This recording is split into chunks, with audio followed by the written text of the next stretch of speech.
Hi friends, welcome back to my channel. Today I am doing a tag and it is an original tag by Nicole's Bookish Nook. And this is the Rock on Metal Song book tag. I think I'm the first person most people think of when they think of rock and metal. No, not really. But I am so thankful that BookBuds tagged me in this. Thank you so much, Joe and Mary. Their video was great. I enjoyed listening to theirs. So I'm just going to get right into the prompts. The first one is Bodies by Drowning Pool. You guys know that song? What book has the highest body count that you've read? Well, funnily enough, when they read this question, my first thought was Mary's answer, which was City of Heavenly Fire, which is Mortal Instruments books, but I can't copy. So I'm going to say Harry Potter and the Deathly Hallows. There's a pretty big body count in the final battle of that book. So I'm going to go with that one. The second prompt, Peace Sells by Megadeth. What's your favorite book that wraps up in a non-lasting peace after a war or rebellion? So this wraps up in a piece that's not going to last, and it's called The Cold Peace. And since I couldn't use it for the last one, I didn't want to copy Mary. I'm going to use it for this one, The City of Heavenly Fire by Cassandra Clare. And in this last book of the Mortal Instruments series, there was an original trilogy, and then they added 3 more books, kind of a continuation of the Mortal Instruments, but it almost felt like a separate trilogy. So in The City of Heavenly Fire, at the end of it, there is a piece between the Shadow Hunters and another group. I'm not going to say who that group is because I don't want to spoil the book if you're going to read it. But if you read the Dark Artifices series, you know that they're going to have some issues with this group of people they have peace with. So it's a cold peace because it's a very, we're not going to kill you and you're not going to kill me type thing, but they're not friends. All right, next, 3, The Kids Aren't All Right by The Offspring, the most moving book you've read as a child or teen that got you through hard times. And I know this isn't going to become as shocking to anyone that's seen more than one of my videos, because I feel like I talk about this series in every single video, but the Anne series, the Anne of Green Gables, and all of the sequels, I loved them when I was a child. I love all of Ellen Montgomery's work that I have read, so for sure.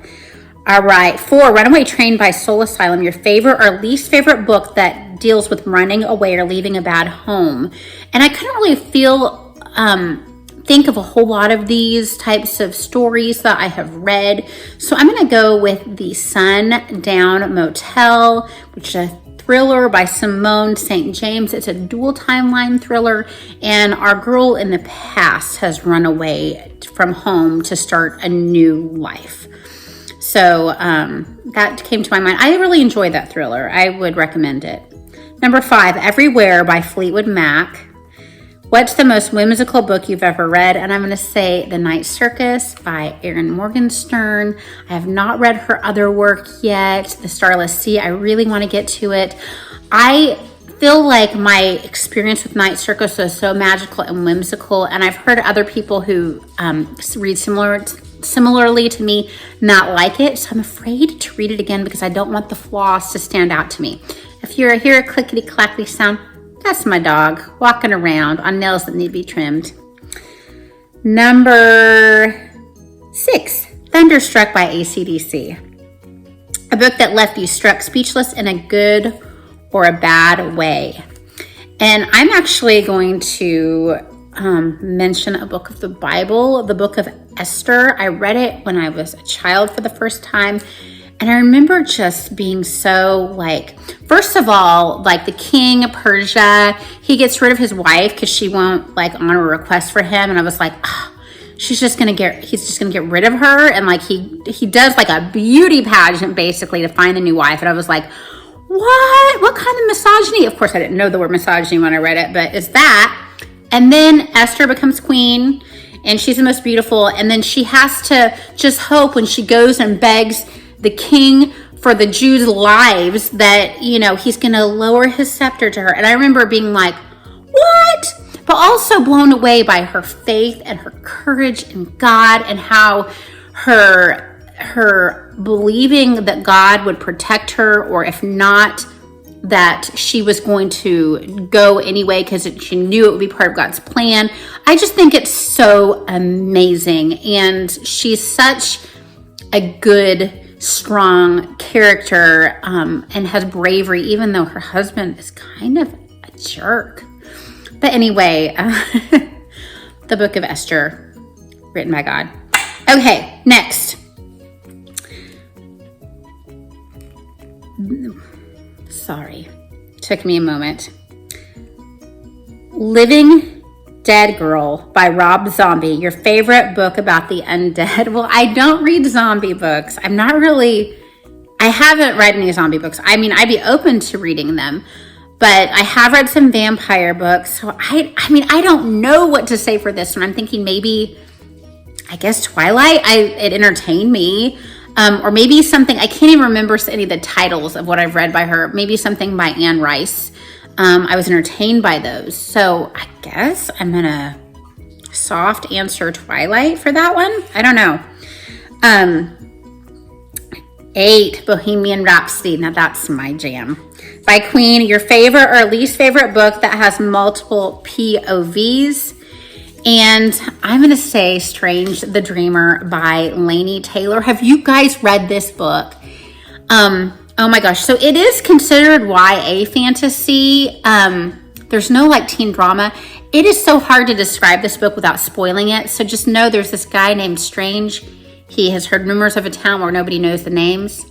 It involves like gods and goddesses, and it is just the most intriguing book. It's a duology. I liked the second one, Muse and Nightmares too, but I like the multiple POVs and the story. Strange the Dreamer. You gotta try it.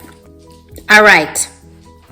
Number 9, Possum Kingdom by the Toadies, your favorite book set in Texas or Round Upon. Now, I should be ashamed of myself. I'm a good Oklahoma girl. I lived in Texas for a couple years. My family, well, a lot of my family is in Texas, and I can't think of any books about Texas right now. But a book around upon that I read, and this is a very fun dual timeline fiction book. It's called The Reckoning of Gossamer Pond by Jamie Jo Wright. I love all her dual timeline thrillers. Just lots of high morality in her stories, and there's always some romance too. So definitely check her out. Wow, this is a great one. Okay, Hey Man, Nice Shot by Filter, a book, fiction or nonfiction that handled suicide in an appropriate way, not glamorizing or romanticizing it. And I could not think of one, and that made me a little bit sad because I feel like a lot of books that I've read have not handled suicide in an appropriate manner. So sadly, I don't have a good answer for that one. All right, 11, who would you like to tag? Okay, so I noticed that I follow 3 channels with gals named Jess. There's Jess Checks Out Books, there's Jess Reads, and there's Jess Book Girl TV. And I'm sorry, Jess Book Girl TV, I tagged you not too long ago, but I thought how fun would it be to tag 3 different Jesses today? And I did that because BookBuds, they usually kind of have a theme for who they tag in their tag videos. So y'all are tagged. If you don't want to do it, that's okay. But definitely go check out their channels and go check out BookBuds. I've talked about them a lot before, but I'm going to keep talking about them because they're really great. All right, you guys, read a lot. Bye-bye.